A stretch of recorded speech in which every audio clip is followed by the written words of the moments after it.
वक्त जो मुसलमान सबसे ज्यादा परेशान है वो वोटर लिस्ट के नामों के सत्यापन को लेकर है। मुसलमानों को वोटर लिस्ट में नाम रहने नहीं रहने से डरने की कोई जरूरत नहीं है। मैं मुसलमानों से इतना ही कहूँगा, ये मुसलमान और हिंदू का मामला नहीं है। बिहार में हर वो गरीब जिसके पास पेपर शायद न हो, हर वो व्यक्ति 50 लाख से ज़्यादा बच्चे बिहार से बाहर मजदूरी करते हैं। उसमें सभी जाति सभी धर्म के लोग हैं, सभी वर्ग के लोग हैं, इसलिए घबराने की जरूरत नहीं है। ऐसा होता है, ये एक तरह से भाजपा का षड्यंत्र है। वो कोशिश कर रहे हैं कि वो लोग जो भाजपा के खिलाफ वोट दे सकते हैं उनका नाम काटा जाए, लेकिन ये नाम काट नहीं पाएंगे। अगर आपको इलेक्शन कमीशन अभी आपका नाम काटने का धमकी दे रहा है या आपको डरा रहा है तो आपको लगे रहना है। चुनाव आते आते सबका नाम शामिल होगा, जिसका नहीं होगा उसके लिए हम लोग लड़ाई लड़ेंगे, सारे दल वाले लड़ेंगे। इससे डरने की जरूरत नहीं है। आप डरिएगा तो सब कोई डराएगा। अपने हक के लिए आपको खड़ा होना है और वोट देना सबसे बड़ा अधिकार है। कोई आपका वो अधिकार छीन नहीं सकता है।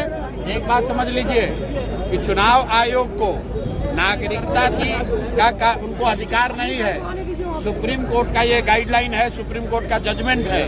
चुनाव आयोग किसी की नागरिकता नहीं तय कर सकता है। चुनाव आयोग का काम वोटर लिस्ट बनाना है, वोटर लिस्ट के जरिए चुनाव कराना है। अगर चुनाव आयोग ये कह रहा है कि वोटर लिस्ट ठीक नहीं है तो चुनाव आयोग को जवाब देना है कि भाई 1.5 वर्ष पहले इसी चुनाव आयोग से पार्लियामेंट का चुनाव हुआ है, मोदी जी इसी वोटर लिस्ट से चुनकर प्रधानमंत्री बने हैं। तो अगर वोटर लिस्ट खराब है, गलत है, तो मोदी जी क्या फिर से इस्तीफा देकर फिर से चुनाव लड़ेंगे?